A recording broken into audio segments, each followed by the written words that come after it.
véritablement important. En plus, je peux vous dire qu'aujourd'hui, nous sommes tous obligés à participer dans ce forum de manière virtuelle, à partir d'endroits éloignés. Les nouvelles technologies nous donnent de nouvelles opportunités pour le futur du travail. Le numérique n'est pas un futur éloigné, mais et cela pèse déjà sur nos décisions d'aujourd'hui.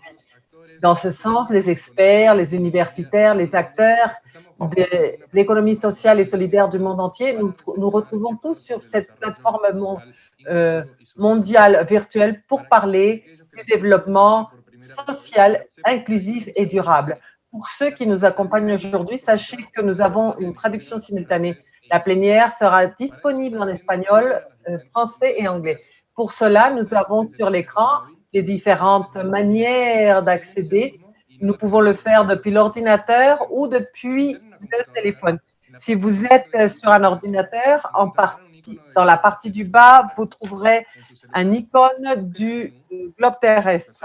Et sur le portable, sur le menu, vous trouverez interprétation. Comme cela, vous pourrez trouver votre langue de préférence. Nous avons aussi à votre disposition le chat de la plateforme pour que vous puissiez communiquer. Si vous avez un commentaire ou une question, vous pouvez le mettre sur le chat. Comme vous le savez, ce forum, nous le faisons tous. C'est pour cela que nous avons choisi de lancer une question orientatrice pour tout le monde, intervenant et public.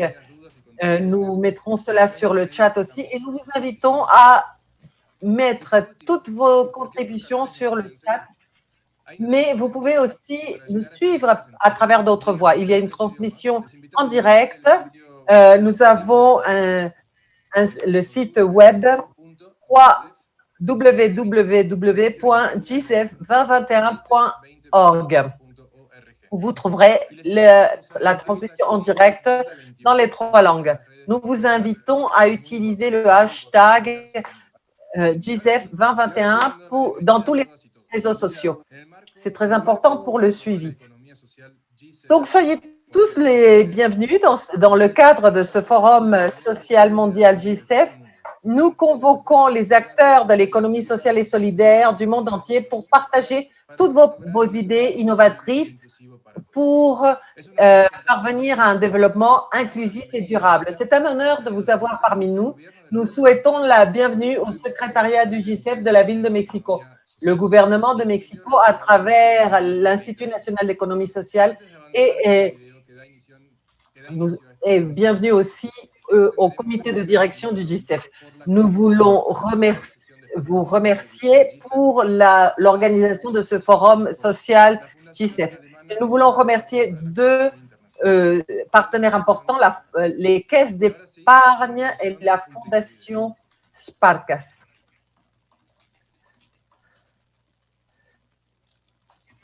Las nuevas tecnologías están cambiando las reglas del juego.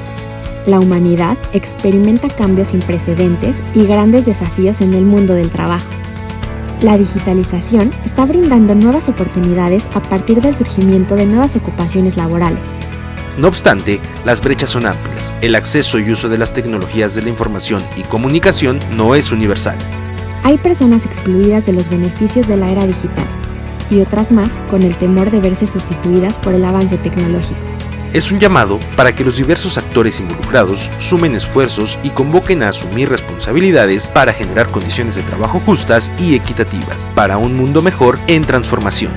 Bienvenidos a la era de la nueva digitalización y el futuro del trabajo, retos y oportunidades.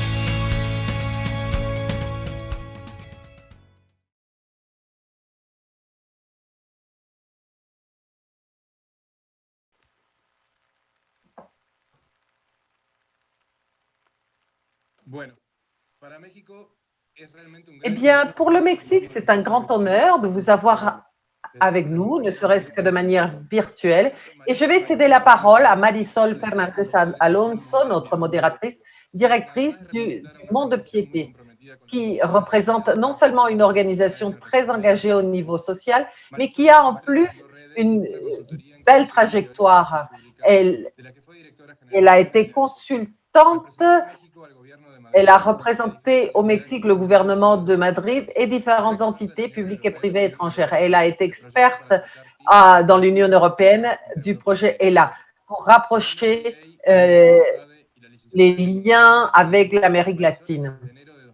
Marisol, depuis janvier 2017, travaille sur les stratégies d'investissement social au monde de piété. Marisol, je te cède la parole pour devenir la modératrice et je vous souhaite une excellente réunion. Merci beaucoup, Thomas. Bienvenue à tous ceux qui nous accompagnent et aux intervenants extraordinaires qui partageront avec nous leurs idées. Avant de les présenter, nous voudrions donner le contexte de GISTEF.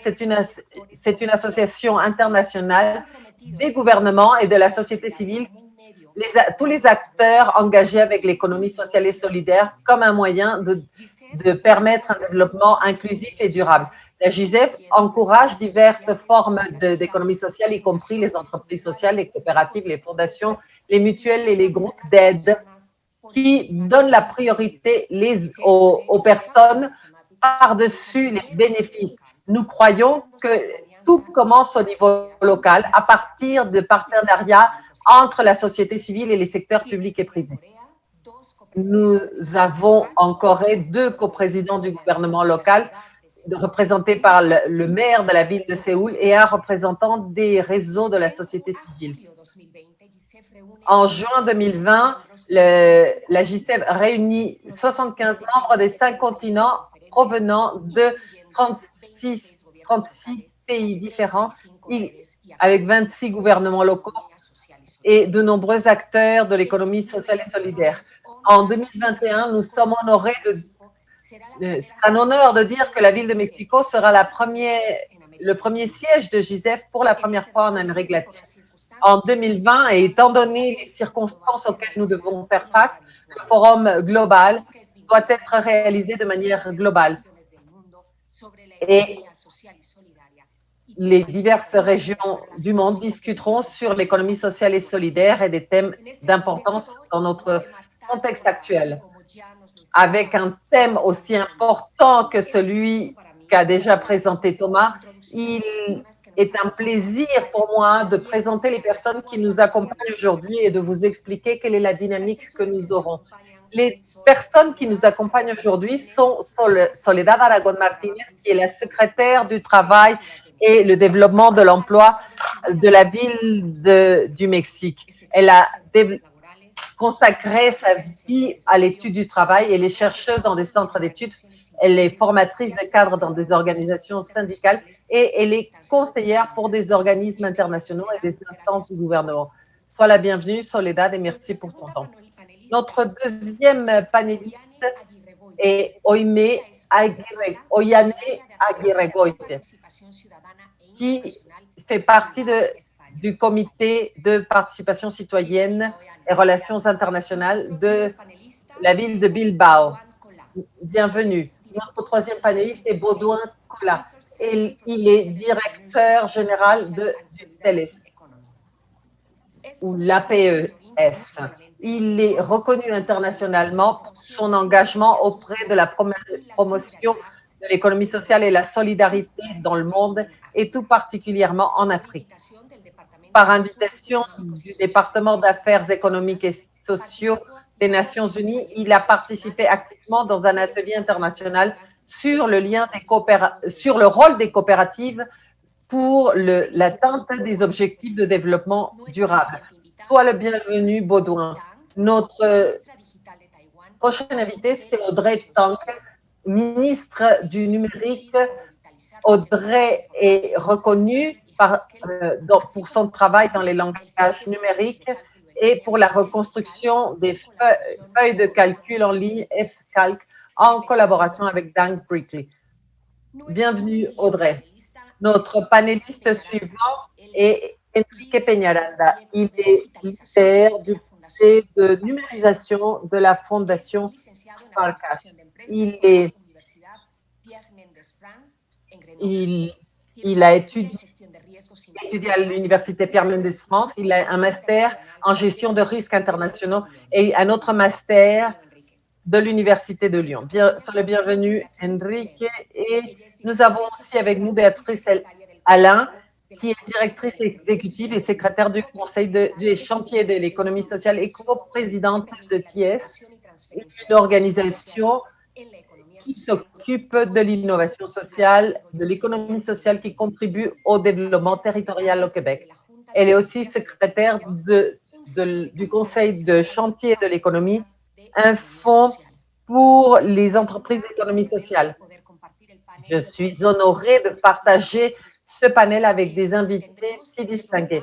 Nous aurons 3 rondes de questions pour tous nos panélistes et à la fin de chaque ronde, nous passerons aux conclusions à partir de notre question guide. Nos premières questions pour les panélistes sont les suivantes. J'aimerais vous demander quelles sont les opportunités que propose la numérisation pour le futur du travail et quel est le rôle du gouvernement en termes de stratégie et politique publique pour promouvoir l'inclusion sociale. Soledad, s'il te plaît, tu as la parole. Merci beaucoup, Marisol. Bonjour à tous ou bonsoir. Je salue tous ceux qui nous accompagnent autour de cette table et tout particulièrement à toutes les personnes des différentes organisations sociales. Le thème d'aujourd'hui est lié aux conditions sociales de travail que de nombreux travailleurs ont dû assumer étant donné les mesures contre la COVID-19. Cette pandémie, bien sûr, a accéléré le processus de numérisation dans différents domaines productifs. Parfois, l'on tend à mettre l'accent sur le futur qu'apportera la numérisation, ce qui nous fait oublier que nous sommes devant un processus qui a commencé déjà depuis plusieurs années et qui sera de longue durée. Nous oublions aussi parfois que, même si c'est à une échelle différente, les compétences des travailleurs se sont adaptées ainsi que les marchés du travail. Cela est important parce que cela nous permet de tirer des leçons importantes, surtout dans des conditions de transformation accélérée dans le monde du travail. Nous voyons que les changements se produisent à une vitesse sans aucun précédent. Cette pandémie a accéléré encore davantage ces transformations. Lorsque nous pensons à cette question, quelles sont les opportunités qu'offre la numérisation pour le futur du travail? Eh bien, avant d'imaginer les scénarios du futur, moi, je suggérerais de regarder vers le passé.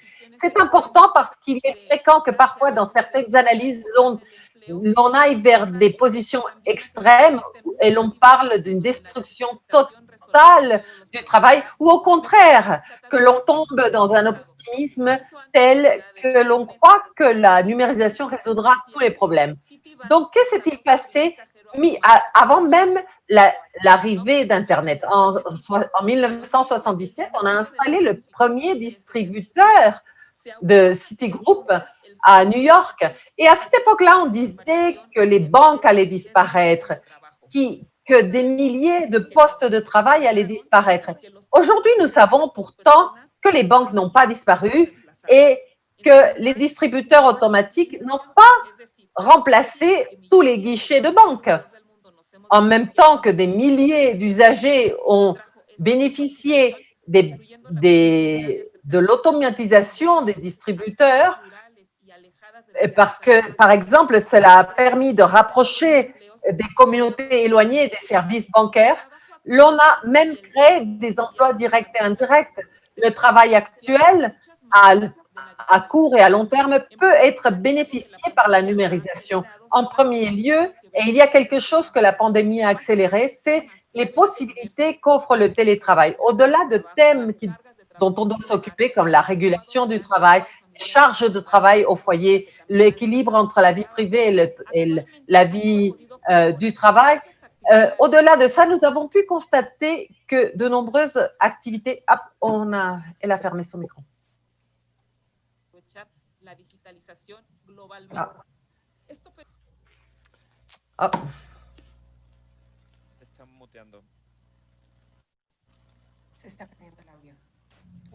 Ahí ya.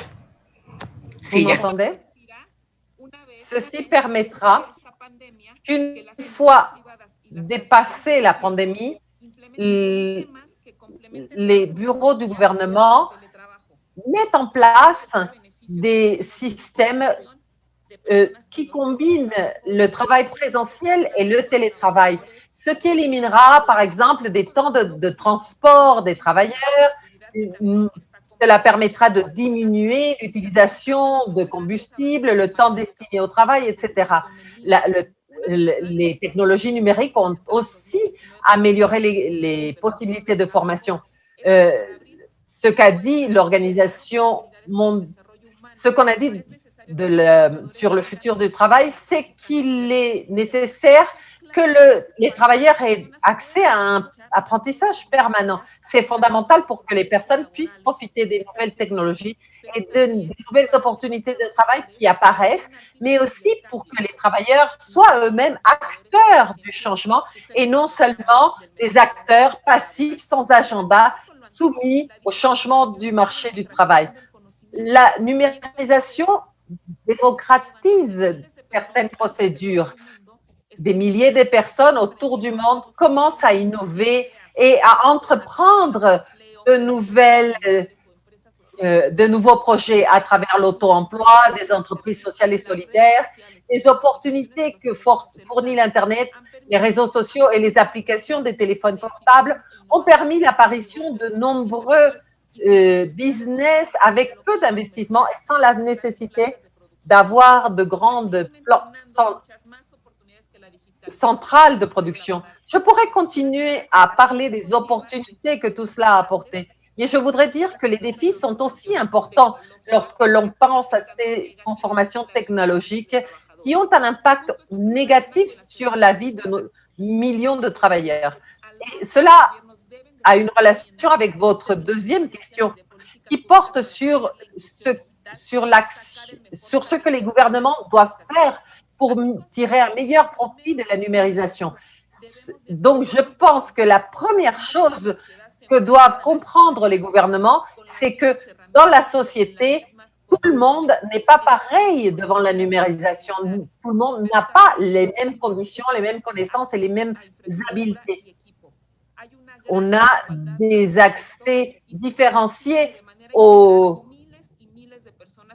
structures, à l'équipement. Si nous n'agissons pas à temps, des milliers et des milliers de personnes resteront exclues des bénéfices de la numérisation. Dans ce sens, un des premiers défis de la numérisation est donc de fermer la fracture numérique pour que la numérisation soit inclusive et ne crée pas davantage d'inégalités. Et devant ce problème, les gouvernements ont une grande responsabilité. Au gouvernement de la ville, cette problématique, nous sommes en train de la travailler et nous essayons d'accéder aux différents secteurs de la population, surtout les plus vulnérables. Je voudrais dire que les gouvernements doivent toujours être centrés sur les personnes. Sans cela, on va élargir la fracture numérique avec toutes les conséquences que cela pourrait avoir sur le bien-être et la paix sociale. La croissance économique doit représenter des bénéfices pour toutes les personnes sans aucun type d'exclusion. Merci beaucoup, Soledad. Maintenant, je cède la parole à Oyeni Aguirre-Goitia. Merci beaucoup, Marisol. En premier lieu, merci aux villes de Séoul et de Mexico pour l'occasion qu'ils nous ont donnée de nous rencontrer. Et je voudrais remercier aussi les équipes de GICEF et en particulier de GICEF Mexico. C'est un honneur pour la ville de Bilbao puisse être présente ici. Nous sommes aujourd'hui dans un moment très particulier, transcendant, puisque nous souffrons les attaques de la COVID. Et même si la ville de Bilbao a été toujours à l'avant-garde, nous devons accepter que les villes sont aussi celles qui souffrent le plus de la crise. Et donc, c'est nous, les villes, qui devons apporter le leadership pour parvenir à sortir de la crise et pour nous acheminer vers un futur inclusif. La création d'emplois et la cohésion sociale dans un contexte de limitation budgétaire sont des défis que nous devons affronter courageusement.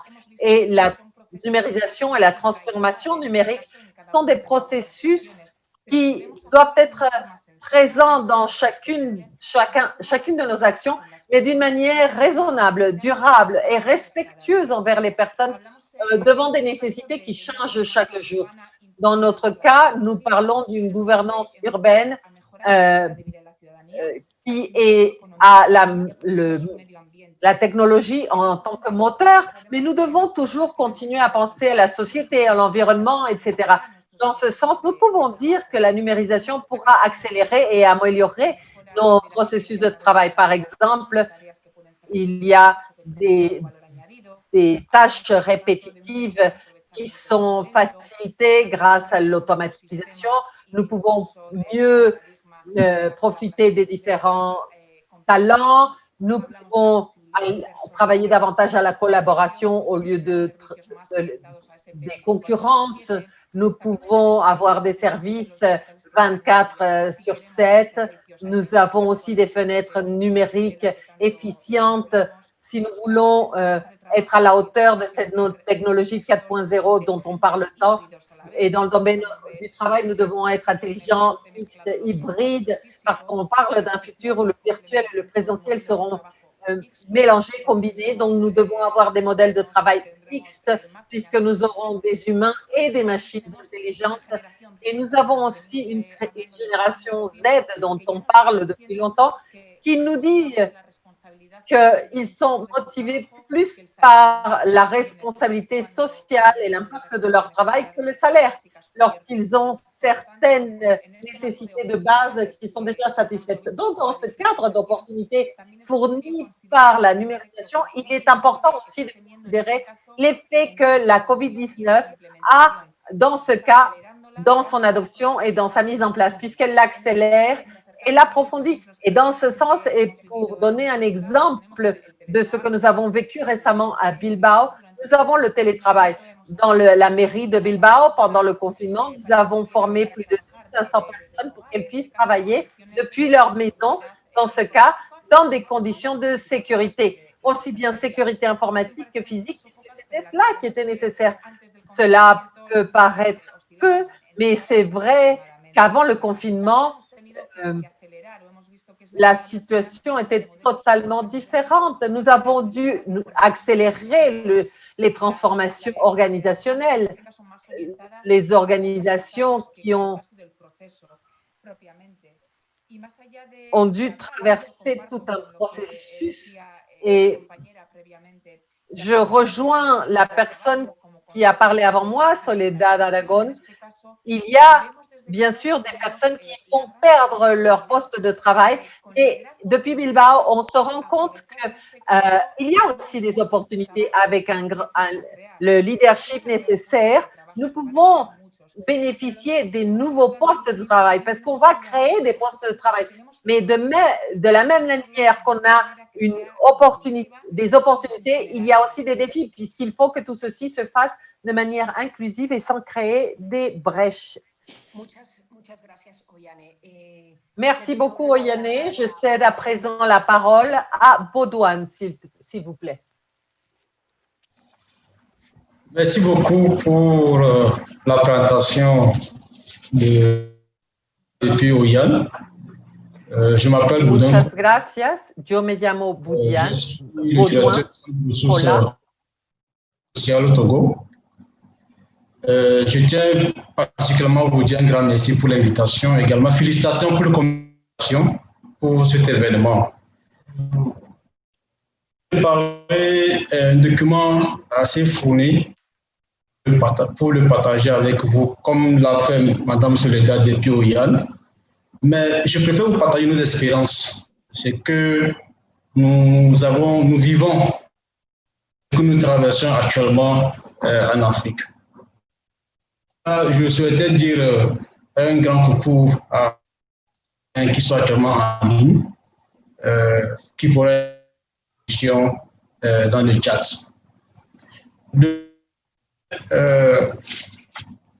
Avant la question numérique et tout ce que la thématique ici nous propose d'apporter des contributions en termes de réflexion, faire face à des problèmes, ce n'est pas des problèmes mais des défis, je dirais. Parce que 60% des Africains ont aujourd'hui moins de temps.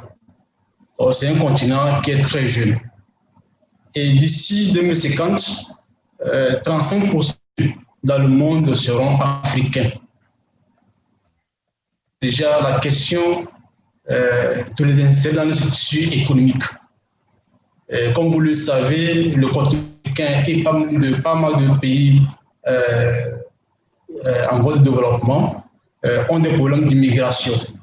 Donc, tous ces problèmes d'immigration sont dus à un simple problème, c'est que les jeunes ont des travail. Donc, ils préfèrent aller se chercher ailleurs, comme on le dit très souvent.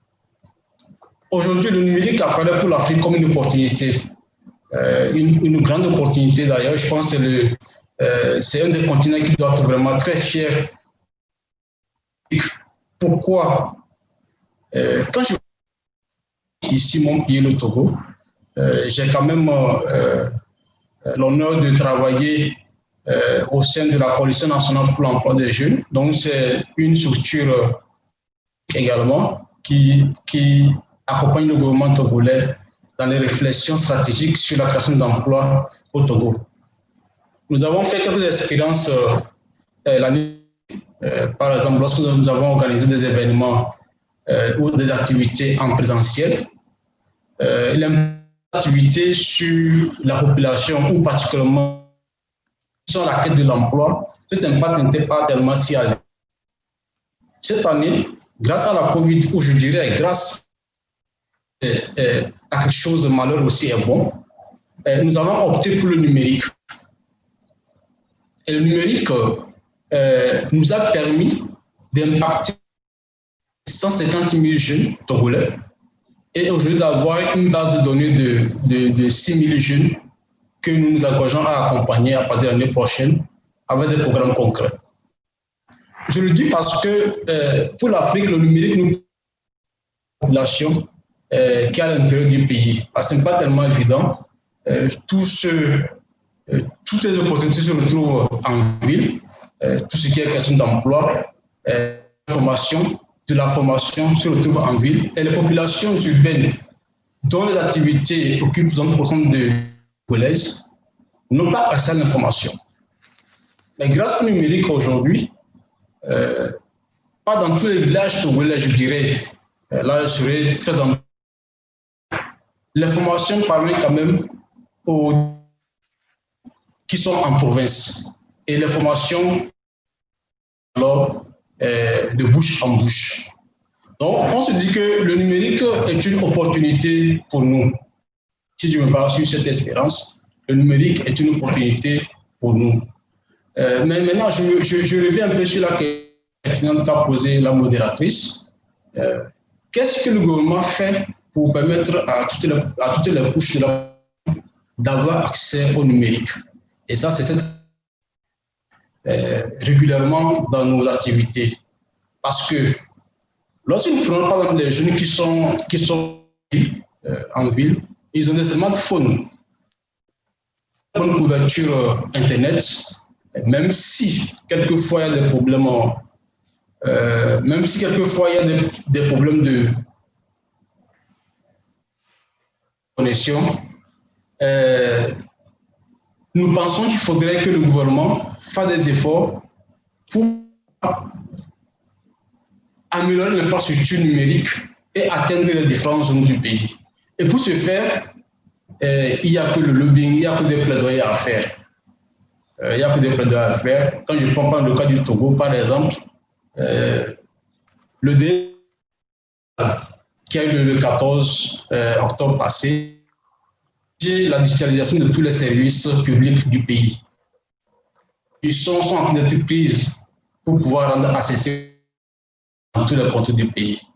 Je vais m'arrêter là et au fur et à mesure du panel, nous allons continuer à partager nos expériences avec vous. Merci.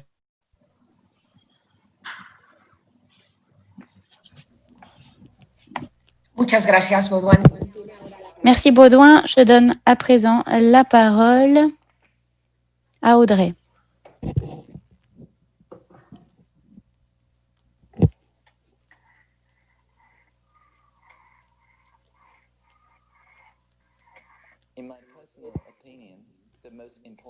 Pour moi, l'essentiel ici, c'est la solidarité entre les générations.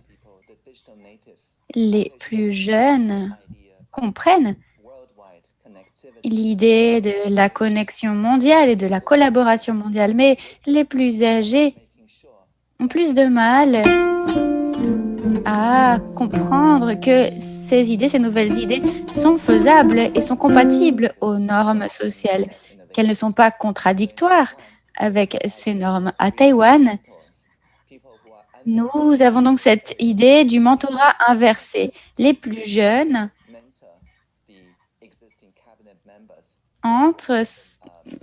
viennent conseiller les personnes plus âgées. Je travaille pour ma part avec ce type de mentor. Nous discutons des tendances actuelles et à venir. On s'assure qu'il y a une solidarité et on s'assure que les plus âgés disposent du soutien suffisamment. Pour le ministère du Travail, par exemple, le mentor a proposé il y a quelques années de participer à la compétition des qualifications, des compétences et d'organiser une parade comme pour les Jeux Olympiques ou la Gay Pride. Maintenant, la population comprend que si on met en valeur les capacités, qu'on élit un champion et que l'on s'assure que ces compétitions peuvent être prises en compte dans les CV, que les jeunes et les plus âgés peuvent travailler ensemble, cela permettra de bâtir une société inclusive où il y aura des écoles, des bâtiments, des objectifs de développement des communautés, que les jeunes sachent qu'il y a une échelle, une progression des compétences, des qualifications, qu'il y a des champions, qu'ils peuvent progresser pour atteindre ces objectifs et qu'il existe une solidarité entre les générations et donc que ces jeunes peuvent avoir une sorte de lien avec les ministres, par exemple. C'est l'un des points les plus importants, à savoir la solidarité entre les générations. À Taïwan, nous avons une stratégie qui s'appelle DG+, ou DIGI, qui ventile la numération entre 4 composantes. D, le développement des infrastructures. Ensuite, I en anglais, innovation. G, gouvernance. Et 4, le plus important, c'est le deuxième I, l'inclusion. On a vu que l'ère du numérique a énormément apporté d'innovation dans la possibilité de dépasser les frontières existantes, les frontières temporelles et géographiques. On peut travailler avec d'autres fuseaux horaires, on peut travailler avec des personnes d'autres disciplines.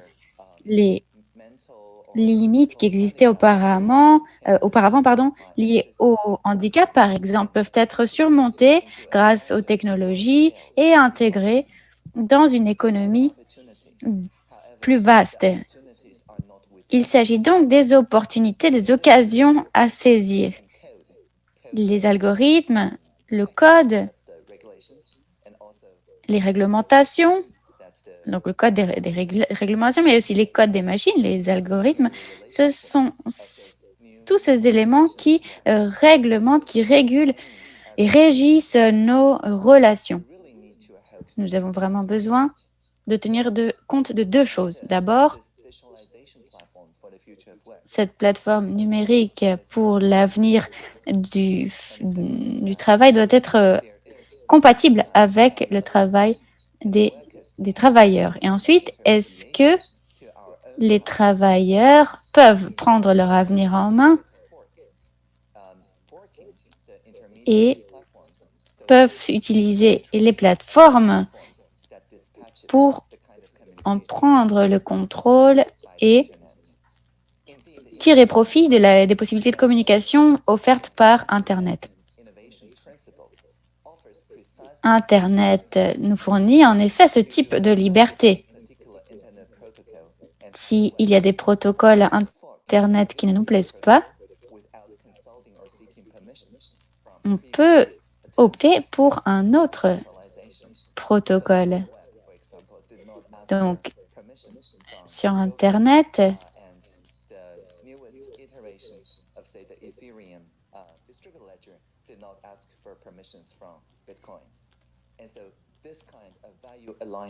il existe des façons pour les travailleurs de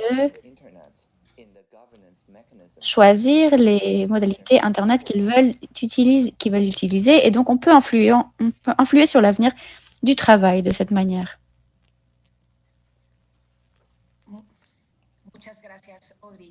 Merci beaucoup, Audrey. Je donne à présent la parole à Enrique. Merci beaucoup, Marisol. C'est un plaisir de vous revoir par Zoom. Bonjour à tous et à toutes. Bonjour à tous ceux qui nous écoutent. Merci, bien sûr, au comité organisateur de ce forum important. Je remercie aussi les autres intervenants pour leur prise de parole, pour leurs expériences. Pour la Fondation Sparkassen, c'est vraiment essentiel de renforcer ce type de dialogue qui permet de partager des connaissances, des expériences pour élaborer des plans, des stratégies visant à contribuer au traitement des thèmes abordés ici. Je vais essayer de répondre à vos questions. Et avant cela, je voudrais souligner l'importance du travail réalisé dans le cadre de l'économie sociale et solidaire. Ce modèle de développement, d'organisation, c'est un modèle qui fait passer la personne avant tout. Ce que la contribution des personnes au développement local et donc régional et national est essentielle, c'est la clé. Donc, tout ce qui est lié au travail doit faire partie, doit être mis à la base de toute analyse. Donc, dans une ère numérique, il doit exister un processus permanent de réflexion et surtout d'action. Cela étant dit, j'aimerais répondre à la question sur l'avenir du travail. Je voudrais être très court et précis en disant que tout le monde ne va pas bénéficier des mêmes opportunités. Si on considère l'état actuel de développement de nos pays, quelques chiffres pour vous expliquer cette idée. Dans les pays développés, plus de 80% des familles possèdent un ordinateur, alors que dans les pays en développement, ce chiffre n'est que de 36%. Dans les pays encore moins développés, il y a 44 pays dans cette catégorie dans le monde, moins de 10% des familles ont accès à un ordinateur ou aux technologies qui leur permettent de travailler. On voit donc qu'il y a des infrastructures limitées au-delà des difficultés d'accès à l'Internet et aux réseaux de communication dont parlaient mes collègues. Il y a donc des limites supplémentaires à ces opportunités. Rappelons également que 13% de la population mondiale est analphabète.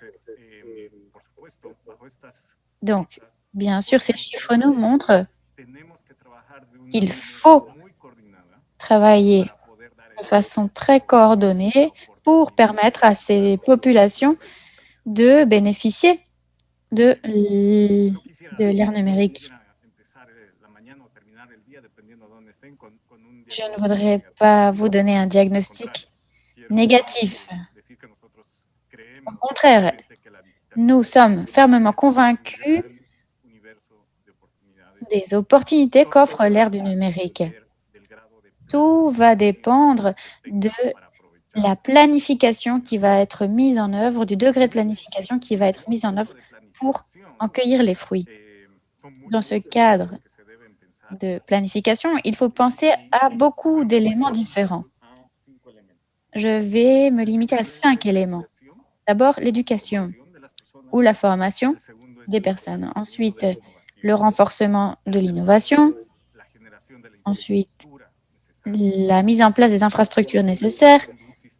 La création d'un système juridique qui encadre le travail à l'ère numérique. Et enfin, l'éthique et la supervision. Je vais commencer par l'éducation, le premier point. Je ne sais pas si j'aurai le temps pour passer tout en revue, mais l'éducation, c'est pour moi l'élément clé. Si la personne est au cœur de l'économie sociale et solidaire, alors son éducation est un élément clé. Aujourd'hui, il faut se demander si nos systèmes d'éducation au niveau primaire, secondaire, supérieur, et ensuite la formation continue des travailleurs répondent ou non au besoin de générer des capacités, des compétences dont les adultes auront besoin pour travailler à l'ère du numérique. Ici, je corrige. J'ai parlé au futur, mais en réalité, il s'agit d'une question déjà actuelle. L'éducation, la formation des personnes doit étayer la création d'éléments aussi essentiels que le développement d'un esprit critique, de la créativité, qui permet de traiter l'information pour prendre des décisions et ainsi passer d'un modèle d'éducation fondé sur l'amélioration de concepts à un modèle d'éducation qui traite et utilise les concepts. En matière d'innovation, il faut comprendre que l'ère numérique, pour la grande majorité des habitants, ne consiste pas à l'idée. L'essentiel, ce n'est pas de créer des outils, mais de savoir les utiliser pour pouvoir générer de la valeur pour les personnes, pour leur travail et donc pour les organisations de l'économie sociale et solidaire. Il faut comprendre que l'ère numérique, l'informatique, c'est une question de formation et de culture pour les personnes. C'est sur ces points-là qu'il faut travailler avec beaucoup de patience. Il y a des éléments des transformations qu'il faut générer à long terme et différents acteurs peuvent y contribuer. On me dit qu'il me reste 1 minute. Il y a différents éléments sur lesquels il faut travailler donc.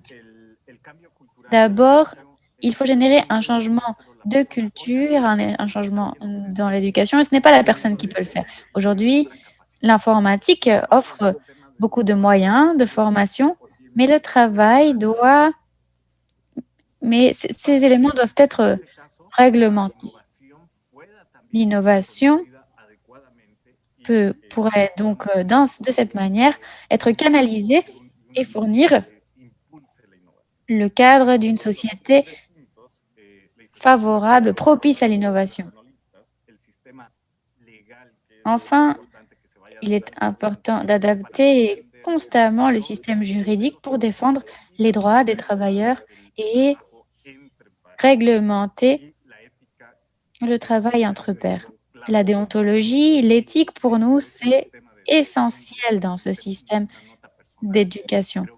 À titre personnel, je pense que dans un monde numérique, les sociétés doivent investir davantage dans des disciplines comme la sociologie, la philosophie, l'histoire, parce que la création de valeur doit être en faveur des personnes et des sociétés et non pas aux dépens ou à la défaveur des personnes et des sociétés. Merci Enrique. Je donne la parole à Béatrice Allen. Merci beaucoup, merci de m'avoir invité. L'une des difficultés de prendre la parole après des intervenants aussi intéressants, c'est que j'ai l'impression que ce que je voulais dire a déjà été dit et probablement mieux. Lorsque je pense à la numérisation du travail à l'avenir, je pense à des opportunités. Il y a plus de données, donc on peut prendre des décisions plus vite et les processus s'accélèrent. On peut aussi réduire certaines activités, et ce, en faveur du bien-être de tous. Sans surprise,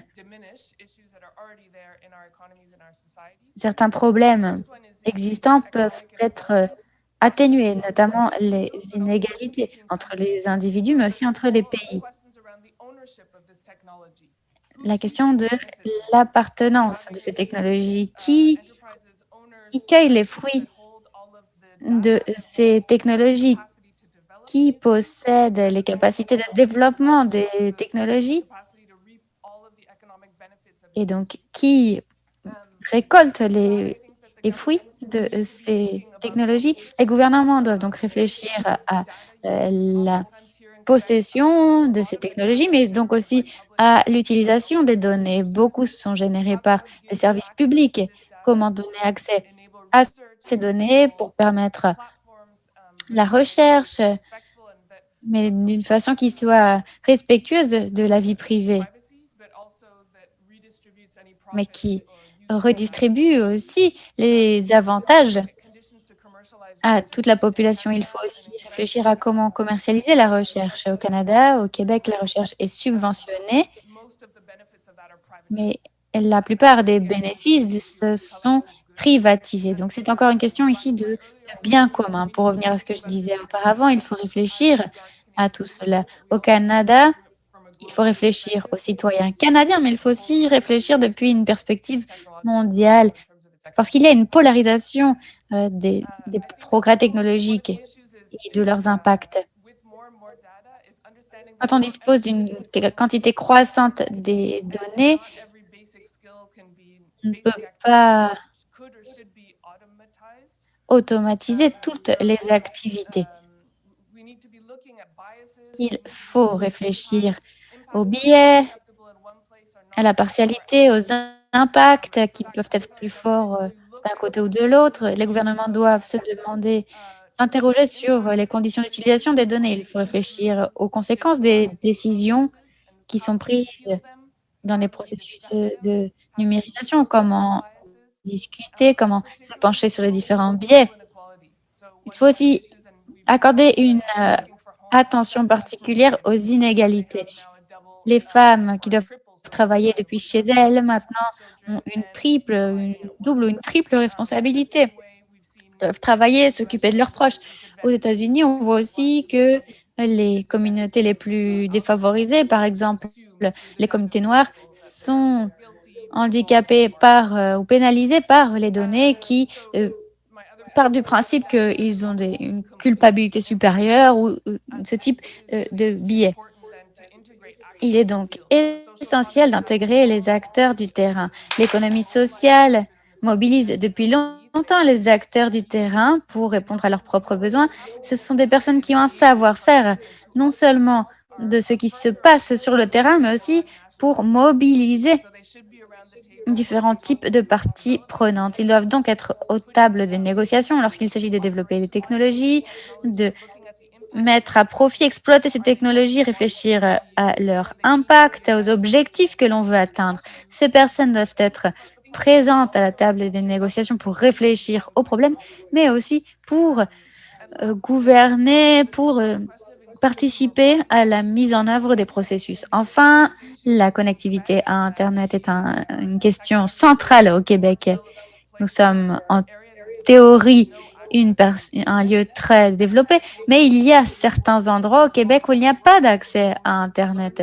Et si on parle de télétravail, de scolarité à domicile, eh bien, dans ce cas-là, cela voudrait dire, cela reviendrait à exclure une grande partie de la population.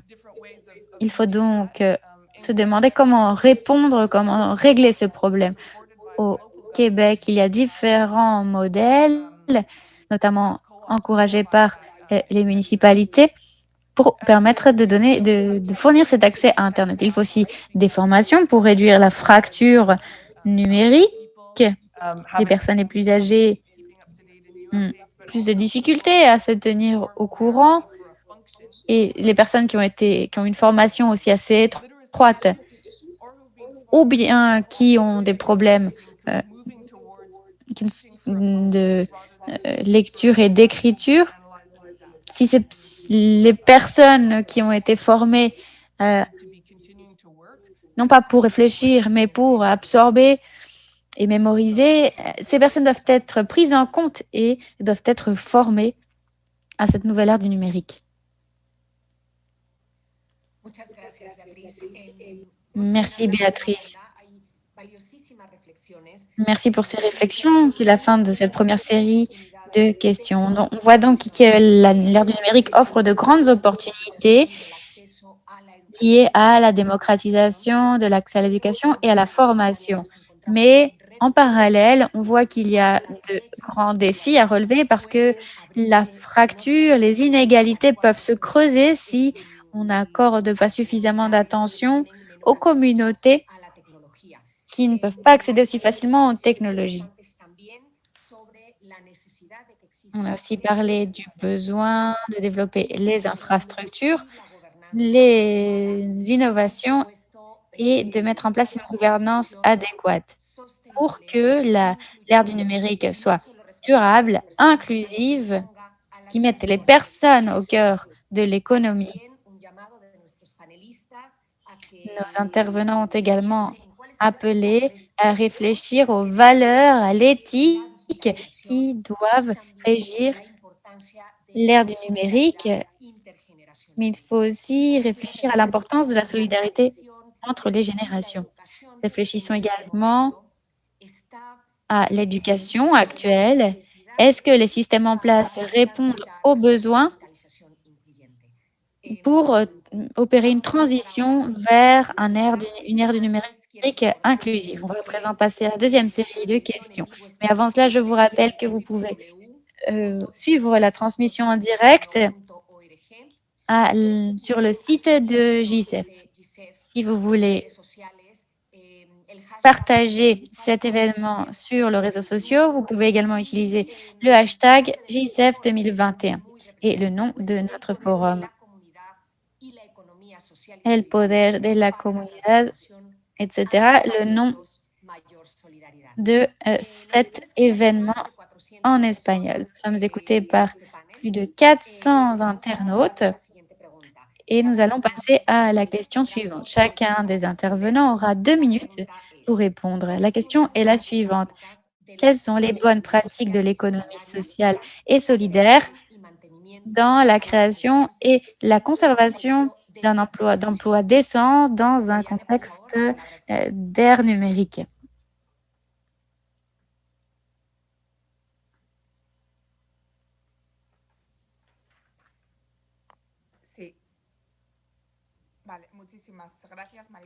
Merci beaucoup, Marisol. Pour cette question, nous voyons que la prolifération du télétravail, l'assouplissement des modèles de travail et des nouveau modèle de recrutement montre que le talent réside dans l'importance et la proximité. Ceci augmente les possibilités pour les entreprises de monter des opportunités de travail indépendamment du lieu de résidence. Les entreprises peuvent former des équipes diverses pour réduire la discrimination, ce qui met de l'avant la responsabilité corporative. Nous devons mettre l'accent sur la formation, mais aussi sur de bonnes infrastructures, comme le disait quelqu'un avant moi, pour avoir une bonne connexion, ainsi que la responsabilité sociale et l'éthique avec la diversité dans son sens le plus large. Un autre aspect clé très important, c'est la transformation du modèle de gestion de ressources humaines. Ceci va avoir un rôle de plus en plus important, et plus que de parler de la gestion des ressources humaines, on devrait parler de la gestion des personnes, puisque c'est elles qui constituent les organisations. C'est important pour garantir la sécurité du travail et pour permettre le processus de recyclage. Cela est fondamental aussi pour le développement de la santé, le développement du travail et la protection de la santé. Dans le cas de la mairie de Bilbao, par exemple, pour donner un exemple concret de ce que nous avons fait pendant la période Covid, nous avions des contrats réservés pour des formules d'économie sociale et solidaire, et parmi les mesures que nous avons adoptées pendant la période Covid, sur une période très large et grâce à un consensus politique, certaines mesures ont été justement d'augmenter ce budget qui était réservé pour les formules d'économie sociale et solidaire. Et nous l'avons fait convaincus que ce modèle permettait de mieux résister aux conséquences de la COVID et garantissait une plus grande stabilité dans le travail. Merci beaucoup pour cette occasion de m'adresser à vous. Nous cédons la parole à Baudouin. Merci beaucoup.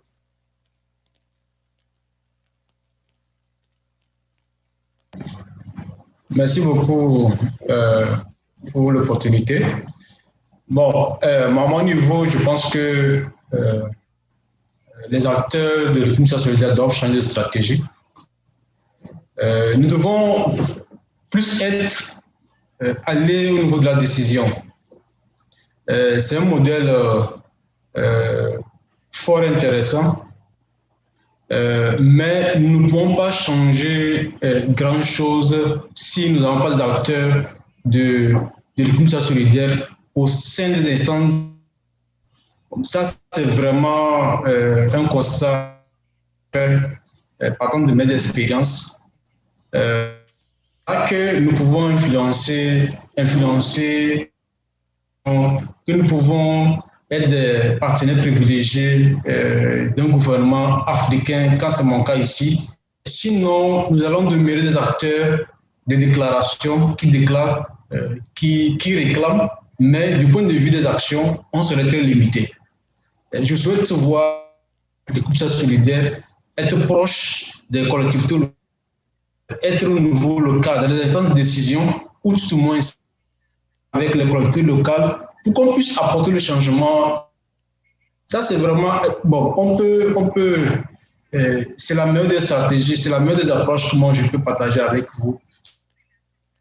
Et je pense que depuis des années, les uns et les autres ont eu à défendre le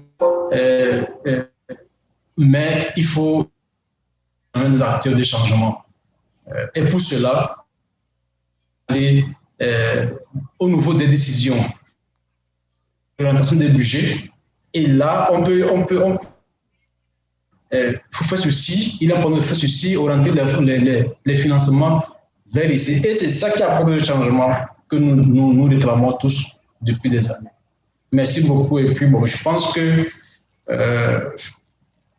ça ira. C'est la force du collectif qui fait notre force. Je vous remercie.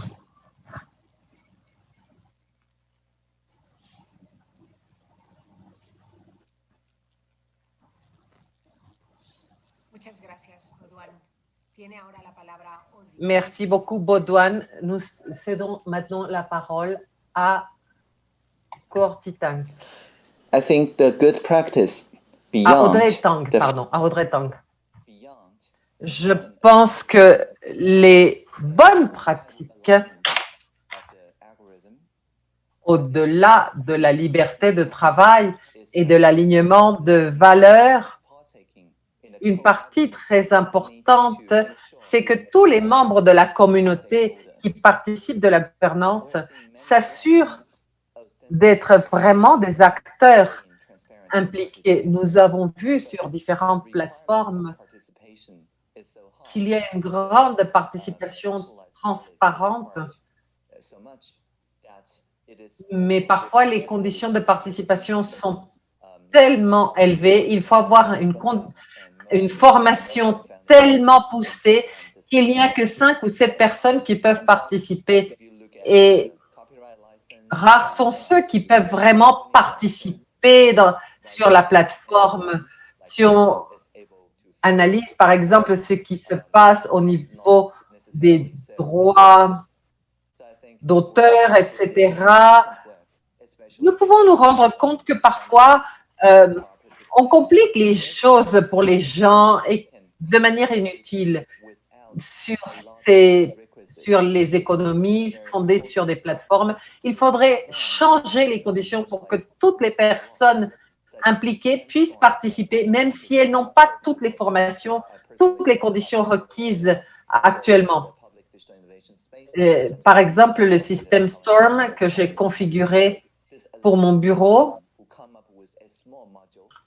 et pour l'équipe de travail que nous avons, nous permettons qu'ici, n'importe qui ait une idée, n'importe qui ayant une idée de modèle nouveau participe et puisse développer différentes manières de construire des fonctionnalités sur la plateforme pour améliorer la sécurité, par exemple, de nos systèmes et pour que toutes ces connaissances puissent être partagées sans qu'on ait à payer des prix plus élevés, sans avoir besoin d'une grande équipe administrative. Donc, nous croyons fermement à ça dans notre équipe. Nous avons besoin d'acteurs pouvant inclure les développeurs de la société en général. Cependant, s'il n'y a que quelques personnes qui comprennent comment fonctionne le système, alors cela veut dire que le système a été mal développé et rend pratiquement impossible que d'autres personnes comprennent comment ça marche et le changent. Ou même si elles comprennent, ils ne peuvent pas apporter des modifications, ils n'ont pas l'autorisation. Alors, s'il y a d'autres personnes qui participent dans le collectif ou un panel multidisciplinaire, ils peuvent participer et apporter des changements au software. Donc, il faut qu'on s'assure que la participation soit possible et qu'il y ait une grande liberté de travail sur ces plateformes. Merci beaucoup, Audrey. Je cède la parole maintenant à Enrique Peñaranda. Merci beaucoup, Marisol. Bon, à cette question, quelle est la meilleure pratique aujourd'hui dans l'économie sociale et solidaire que nous sommes en train de mettre en place? Je pense qu'on a donné de bons exemples, mais pour essayer de résumer ça en quelques minutes, en 2 minutes, et ce sont là des bonnes nouvelles, mais je dois résumer ça à 4 points. Les bonnes pratiques en formation. Il y a des organisations de l'économie sociale et solidaire qui, depuis de longues années, ont créé des structures qui peuvent être des universités, des académies et d'autres instances pour pouvoir fournir de la formation aux personnes qui travaillent dans ces organisations. De même, cet effort de formation est en dialogue constant avec l'organisation pour mieux se centrer sur les nécessités de formation, aussi bien pour satisfaire le présent que le futur. Bien sûr, aujourd'hui, nous devons orienter ces capacités vers le monde numérique. Le deuxième élément que nous voulons souligner, c'est que les organisations de l'économie sociale et solidaire utilisent de plus en plus le numérique pour consolider leur chaîne productive et pour conquérir de nouveaux marchés et avoir les meilleurs éléments possibles pour faire une bonne offre de valeur pour leurs produits respectifs. Le troisième point, ce sont les alliances stratégiques. Nous voyons avec un grand plaisir et avec des résultats très intéressants, les alliances qui se produisent entre organisations parce que cette communication entre les organisations permet une collaboration, mais à partir d'un point de vue d'efficience et de productivité, parce que cela va renforcer nos organisations. Et le quatrième élément, c'est la production de la compréhension. Je vais expliquer ça. Aujourd'hui, l'information, enfin, nous vivons à une époque où la technologie produit une énorme quantité d'informations. Béatrice l'a bien dit, il y a de nombreuses choses qu'on ne va jamais comprendre, mais l'information doit être utilisée en bénéfice des personnes. Elle doit être utilisée par les organisations pour bien comprendre leur contexte local, pour fermer les fractures numériques, économiques, sociales et toutes ces fractures sur lesquelles on doit travailler. Et là, la numérisation constitue un potentiel énorme pour nos organisations d'économie sociale et solidaire, puisque nous avons maintenant un accès à l'information. Et donc, nous devons de transformer cette information dans la compréhension de ce que doit être une société plus juste et plus prospère.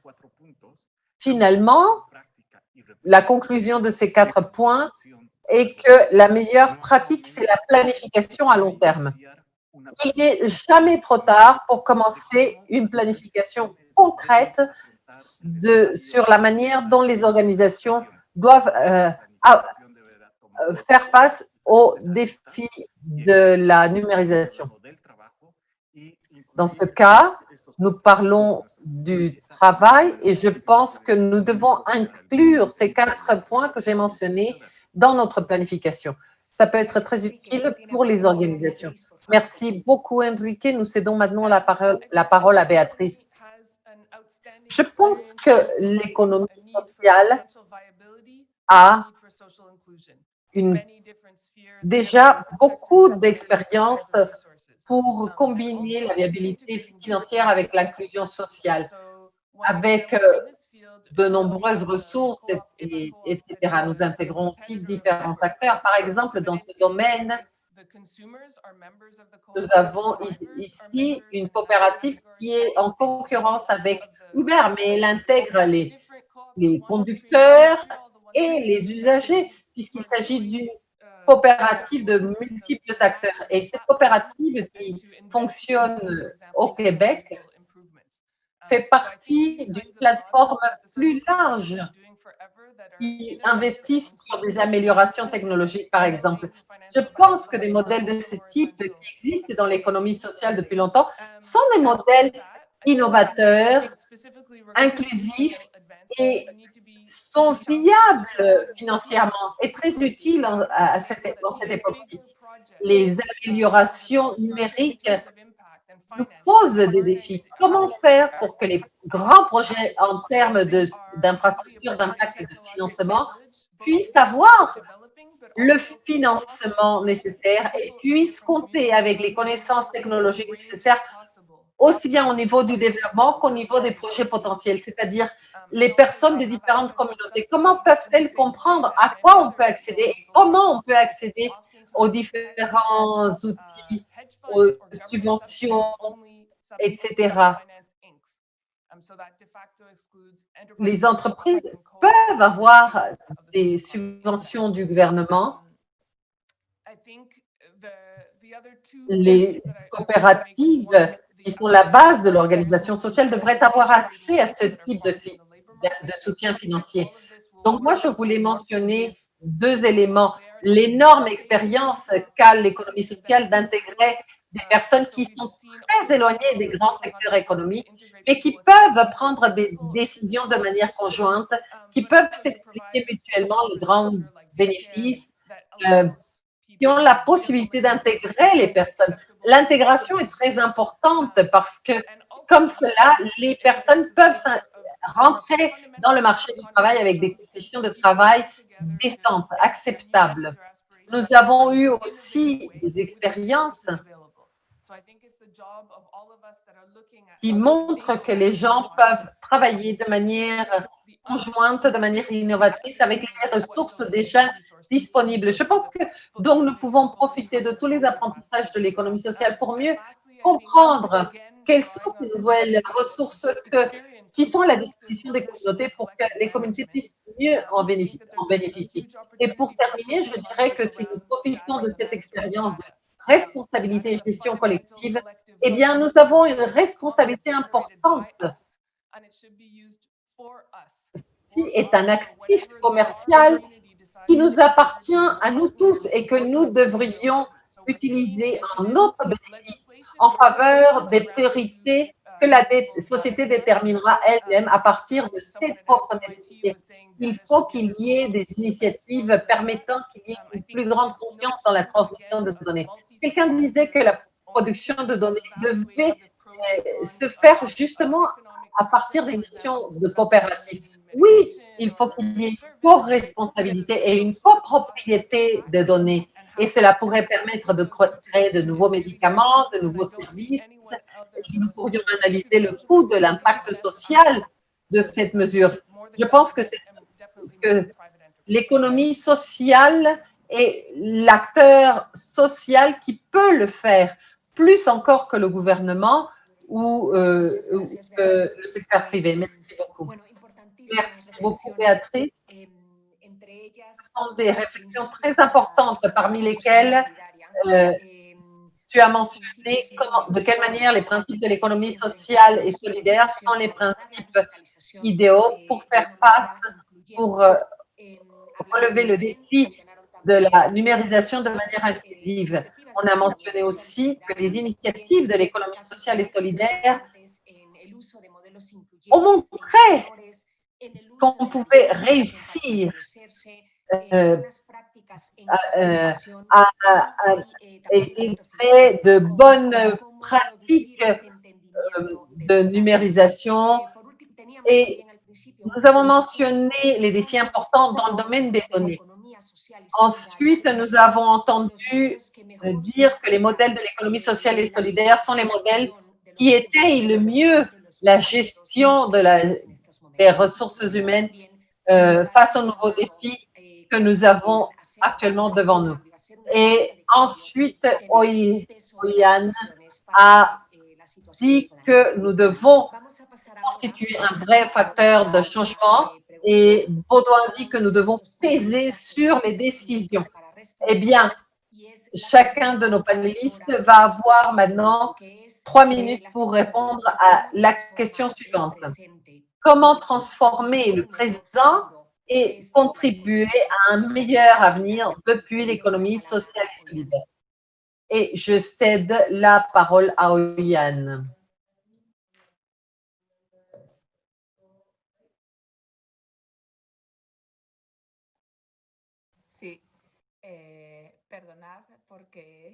Oui, excusez-moi.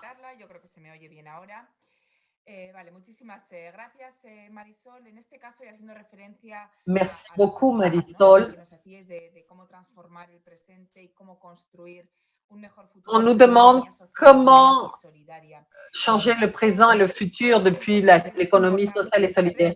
Et dans ce cas, nous voudrions souligner 3 concepts clés qui doivent être travaillés de manière parallèle et interconnectée. Et nous parlons de ville intégrante, nous parlons de stratégie numérique et nous parlons de principes et d'engagement numérique. Dans ce sens, les villes différentes au niveau du monde et aussi à Bilbao, nous travaillons et nous construisons des stratégies et des organisations urbaines qui sont montées numériquement, mais qui travaillent avec la citoyenneté.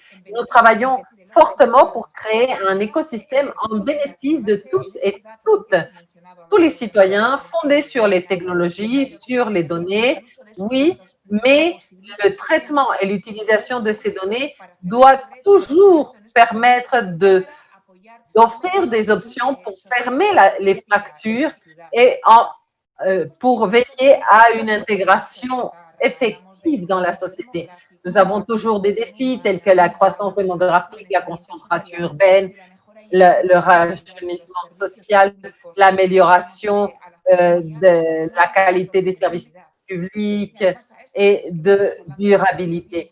Mais en plus de ces défis dont on parle depuis longtemps, nous devons prendre en considération d'autres défis qui ont émergé et qui ont été accentués par la COVID. Nous parlons là des défis concernant la santé. Nous devons conserver la perspective de l'inclusion et à partir de cette vision, nous comprenons que la réponse exige en partie d'une nouvelle transformation de la ville avec un horizon sur une vision, la vision de ville intelligente, mais qui maintiennent les valeurs de coexistence et des valeurs civiques qui ont marqué la différence dans la ville. Donc, les stratégies d'équité numérique dans ces villes intelligentes et dans les écosystèmes que l'on veut créer dans la société où les entreprises d'économie sociale et solidaire devront avoir un rôle fondamental, eh bien, nous croyons que l'on va créer des opportunités dans ce cas. Mais l'on va créer des opportunités à condition que nous respections toujours nos engagements et des principes numériques inclusifs et éthiques. Dans le cas de la ville de Bilbao, et pour conclure, quels sont les 7 principes qui vont orienter nos actions dans le développement de ces villes intelligentes? Eh bien, les personnes sont au centre de l'action. La sécurité doit être faite depuis la diversité et la protection de la privacité.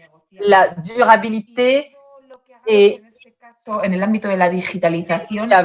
Et non négociable. Tout ce qui sera fait dans le domaine de la numérisation devra être fait toujours dans la plus grande responsabilité. Donc, Bilbao mise sur le renforcement des politiques sociales et solidaires pour que la récupération après la crise sanitaire et économique soit numérique, oui, mais équilibrée et inclusive. Merci beaucoup pour votre attention. Merci beaucoup, Oyane Aguirregoitia. Je cède la parole à Baudouin. Se me fue la interpretación, desapareció la interpretación. Ah. Merci beaucoup, Oyane, pour son intervention. Donc, je disais que, bon, au niveau de l'économie sociale solidaire, moi, je pose des coopératives de travailleurs. C'est actuellement au niveau du Togo un programme de promotion des coopératives de travailleurs. Parce que nous pensons que n'est pas sans effet négatif sur les personnes et sur l'environnement. Nous pensons également que pour pouvoir réduire l'écart de la fracture numérique entre les différentes couches de la population, le mouvement coopératif, mais l'esprit coopératif peut être mis en avant pour pouvoir amener tout un chacun à avoir accès à un minimum de connaissances, lui permettre une bonne transition.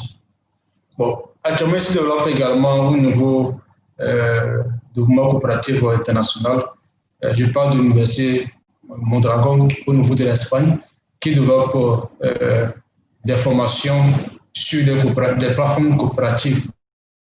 La deuxième phase de la formation qui sera lancée bientôt, si ce n'est pas encore lancé.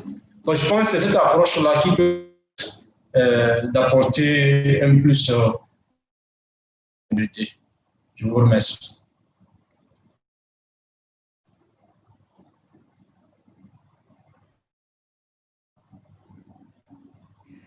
Muchas gracias, Baudouin. Le doy ahora la Merci palabra. beaucoup, Baudouin. Je cède la parole à Audrey, s'il vous plaît. So how would we make sure that the workers Alors, comment allons-nous faire pour que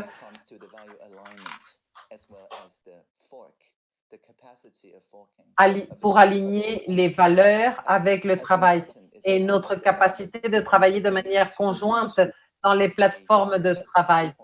Je pense que le plus important, c'est que notre système éducatif se centre uniquement sur l'éducation numérique, oui, mais il faut aller au-delà. Avant, la radio et la télé, c'était une personne qui parlait à de nombreuses personnes. Mais maintenant, surtout à Taïwan, où la grande inquiétude sont les droits de l'homme, les droits de la personne,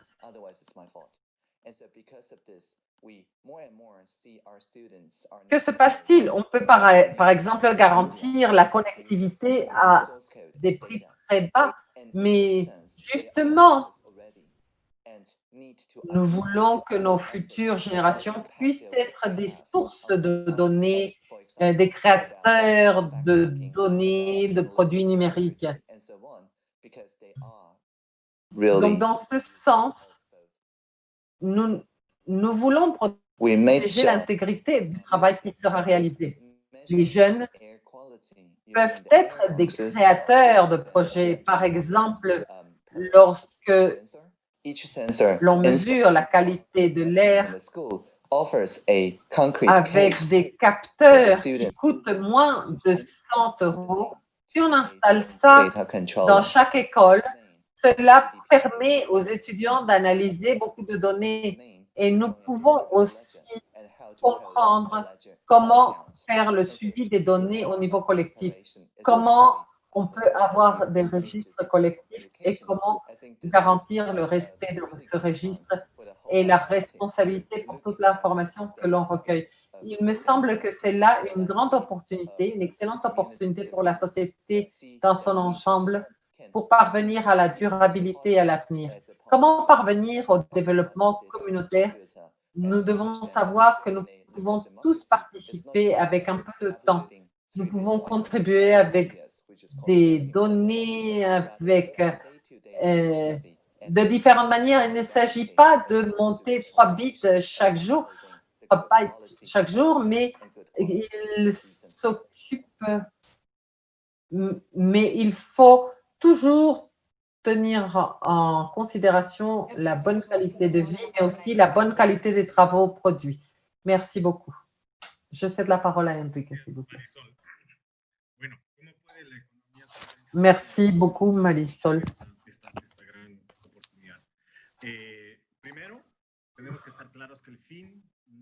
Nous devons comprendre que la numérisation n'est pas une fin en soi. Ce n'est qu'un instrument pour parvenir à certaines fins, les fins de l'économie sociale et solidaire. Et à partir de ce principe, nous devons comprendre que les organisations doivent faire un grand travail.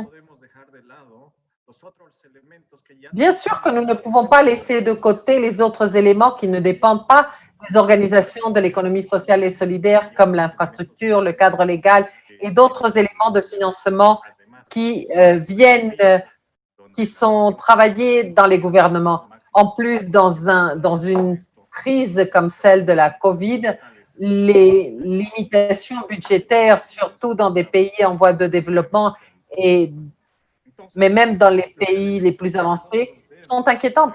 Donc, les éléments que nous constatons pour que les organisations de l'économie sociale et solidaire puissent profiter de cette grande opportunité qu'est la numérisation portent sur des éléments culturels et des éléments de formation. Le premier élément est que les organisations et leurs leaders doivent investir du temps pour comprendre ce qu'est la numérisation, la technologie, quelles sont les possibilités réelles pour profiter de ces éléments, pour que fois qu'on a compris ces opportunités, une fois qu'on a identifié ces opportunités, on passe à un deuxième moment qui est la planification. Et je répète encore une fois, ceci doit être planifié. Un changement à l'intérieur des organisations en matière de numérisation ne se fait ni en un an, ni en deux, ni en trois. C'est un travail de beaucoup d'années et peut-être ne sera jamais terminé. Ça doit être un élément d'interaction très fort. Le deuxième élément, c'est que le travailleur doit comprendre, et on doit l'aider à comprendre, qu'il y a de nouvelles formes de travail. Aujourd'hui, ceci est devenu très visible à cause du COVID, mais en réalité, toutes ces nouvelles formes de travail ont leurs origines dans le passé déjà lointain. Les organisations les plus efficientes ont compris ceci depuis des années. Quelles sont ces nouvelles formes de travail et quelle gouvernance exige-t-elle à l'intérieur des organisations? Eh bien, c'est là une question que chaque organisation devrait prendre en compte et elle devrait y répondre en fonction de ses intérêts. Le troisième élément que je peux mentionner, c'est la création de valeur. Les institutions de l'économie sociale et solidaire peuvent être les premiers précurseurs de la technologie, c'est-à-dire ces institutions peuvent développer la technologie nécessaire pour le reste des organisations. Nous devons comprendre qu'il y a différents niveaux de technologie. Il y a d'un côté le niveau de l'usager. Quelle est la technologie que nous allons utiliser en tant que travailleurs pour mieux faire notre travail? Le deuxième niveau, c'est quelle est la technologie que je vais créer pour aider les autres personnes à réaliser leur travail? Et je voudrais là ouvrir une parenthèse parce que nous avons tous parlé de la propriété des données. Il existe là un grand travail à faire pour définir la propriété des données. Aujourd'hui, la propriété des données doit être comprise comme une opportunité. Et cependant, comme d'autres panélistes l'ont bien dit, nous devons réfléchir et clarifier quelle va être la propriété des données. Et finalement, nous croyons que l'économie sociale et solidaire peut profiter de la numérisation, ainsi que les travailleurs. Et nous pensons qu'il faut souligner son impact positif. Rares sont les institutions qui travaillent vraiment là-dessus et qui ont ces bonnes pratiques. Et notre solidarité en ce moment doit équivaloir à partager ces bonnes pratiques. Ces bonnes pratiques doivent être connues par les autres organisations. Toutes ces innovations dans certaines organisations doivent être mises à la disposition des autres. Donc, ces organisations qui ont du succès en matière de numérisation sont celles qui ont un fonctionnement ouvert, où les innovations sont mises à la disposition et des travailleurs et des différentes organisations. Merci beaucoup. Pour terminer, je cède la parole à Béatrice.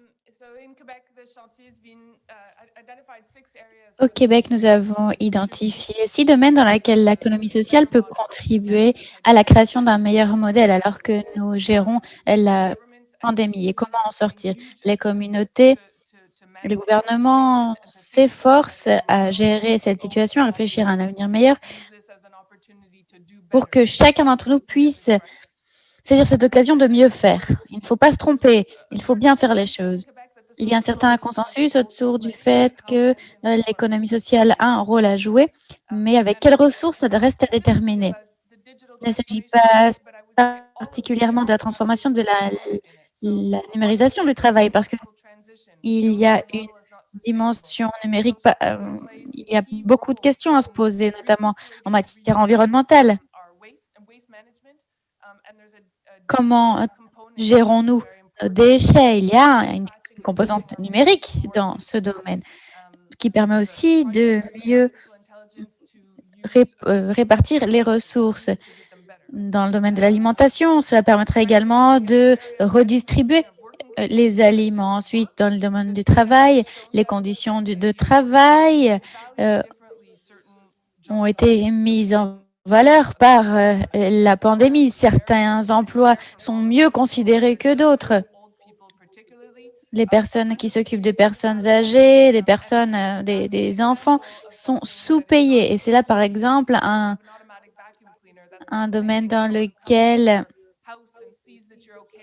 le travail est visiblement plus délicat. Ici, on peut avoir donc des améliorations numériques.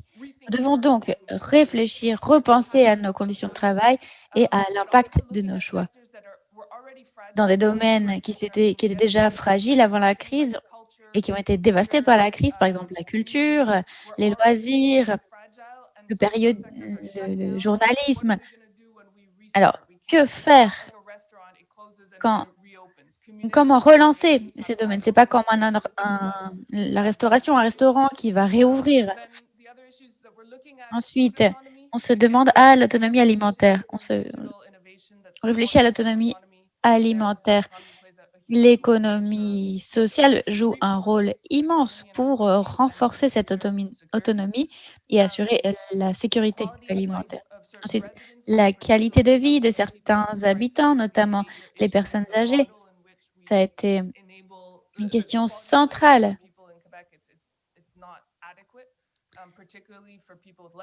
Le traitement actuel de ces questions n'est pas adéquat au Québec. Les achats locaux, les transports, l'identification des entreprises, permettre aux entreprises de vendre en ligne, c'est un grand défi. Et les infrastructures collectives. Si on investit de l'argent dans de la construction, de la réparation, parce que c'est facile de générer de l'emploi de cette façon, ça a été fait comme ça traditionnellement par les gouvernements, eh bien, comment s'assurer que ces projets bénéficient à la collectivité? Comment garantir que ces investissements ont des impacts sur le marché et soutiennent à leur tour l'économie sociale. Pour ce faire, il faut les identifier, les construire, y donner accès et coordonner tout cela pour répondre à des appels d'offres publics. Toutes ces questions, donc, sont interdépendantes. Le numérique intervient dans tous ces domaines et il y a des besoins très, très concrets à satisfaire.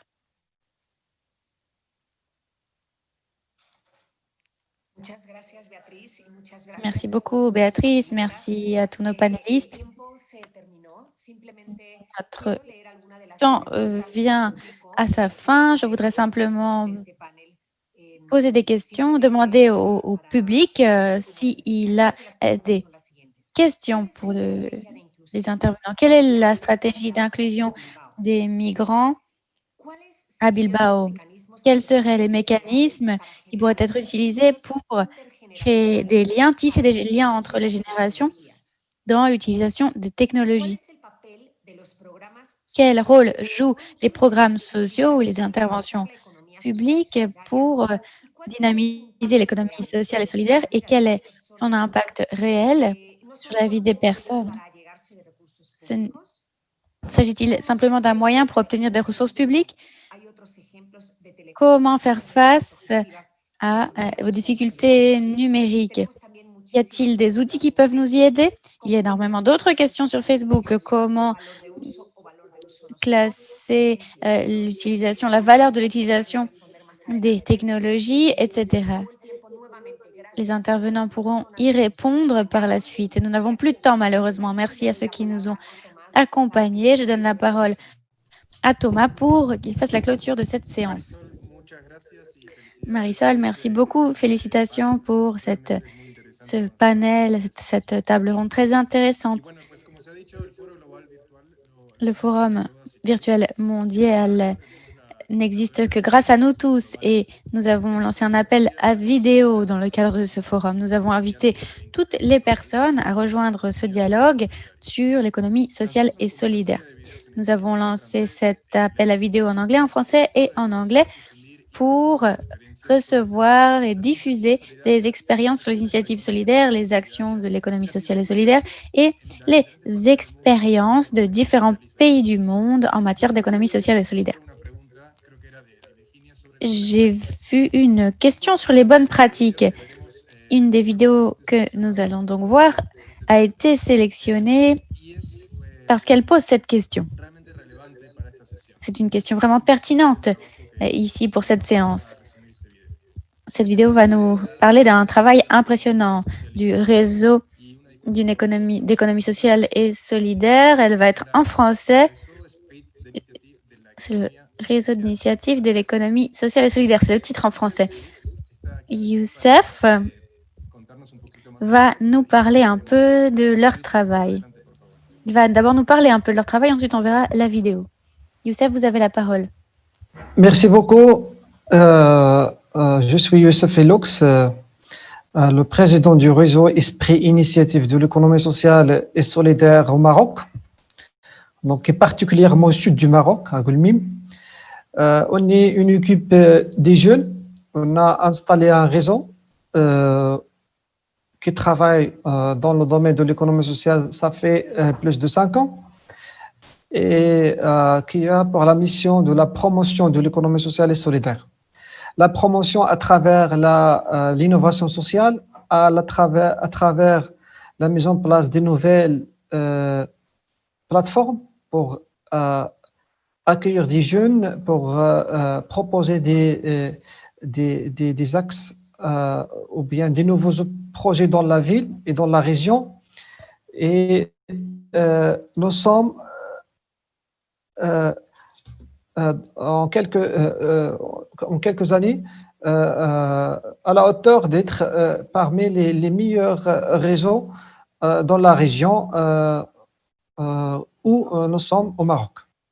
Donc, la plupart de ces jeux, et moi je suis un jeune chercheur en économie sociale et solidaire, et j'enseigne aussi dans l'économie, dans une licence autour de la gestion des organisations de l'économie sociale et solidaire, et on incite les jeunes d'accéder à ce domaine et d'avoir l'opportunité de travailler, d'avoir l'opportunité d'être enfin un employé ou bien un entrepreneur dans l'économie sociale. L'économie sociale et solidaire est une économie, comme nous savons, riche en matière des acteurs, il y a plusieurs acteurs, les coopératives, les associations, les fondations, le syndicalisme, etc. Mais dans notre région, il existe plusieurs coopératives. Coopératives de cactus, d'argan, coopératives de couscous. Donc, on travaille sur les produits de terroir, on monte des projets sur la chaîne de valeur, on aide les femmes à construire des projets en termes de la valorisation des produits terroirs. Donc, tout ça pour réduire la pauvreté et la précarité touchée, que nombreuses catégories sont touchées par cette précarité. Alors, on a un local qui est capable de recevoir des jeunes pour des formations. Donc, on organise des forums dans les institutions, l'OFPPT, l'institution de formation professionnelle, dans les facultés. On fait aussi l'échange avec d'autres pays, tels que la France, l'échange des jeunes, pour échanger l'expérience et avoir plus de pratiques dans le domaine de l'économie sociale et solidaire. Je suis heureux d'être parmi vous parce que j'ai noté quelques pratiques que nous allons mettre en place dans notre région, particulièrement dans notre équipe, pour construire des dispositifs afin de promouvoir l'économie sociale et solidaire, qui est une économie actuellement touchée par le Covid-19. On était une partie de solution à la crise économique de 2008, mais maintenant on était on fait partie de l'économie qui a été touchée par cette crise. Actuellement, la plupart des coopératives ont besoin de commercialiser leurs produits à travers le commerce électronique, maintenant, on est en train de monter plusieurs projets pour améliorer la digitalisation, améliorer le commerce électronique, surtout pour les femmes.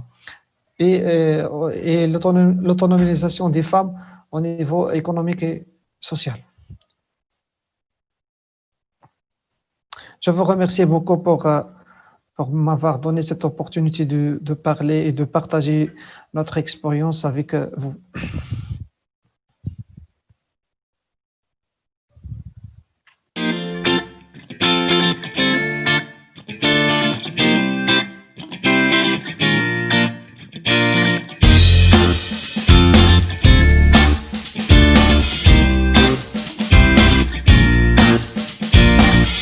Bonjour tout le monde, bonjour chers acteurs de l'économie sociale et solidaire. Le réseau Esprit d'initiative de l'économie sociale et solidaire est une organisation et une plateforme aussi de la promotion de l'économie sociale et solidaire au Maroc à travers la mise en place de nouvelles stratégies et des actions innovantes qui marquent une rupture par rapport aux précédentes actions lancées dans notre pays et particulièrement dans notre région.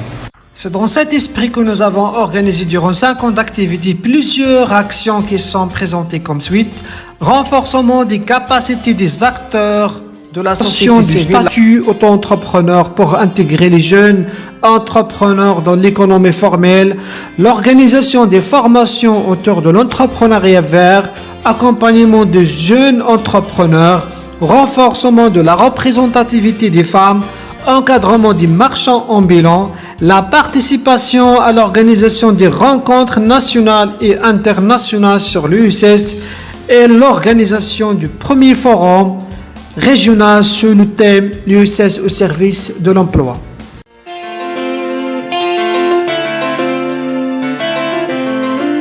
De plus, notre réseau a renforcé ses actions d'échange à travers l'organisation des visites d'échange et de partage entre les principaux acteurs nationaux et aussi internationaux de l'économie sociale et solidaire, afin de saisir de nouvelles pratiques et actions des autres acteurs impliqués dans la promotion de l'ESS. Et aussi, n'oubliez pas de nous rejoindre dans le Forum mondial de l'économie sociale 2021.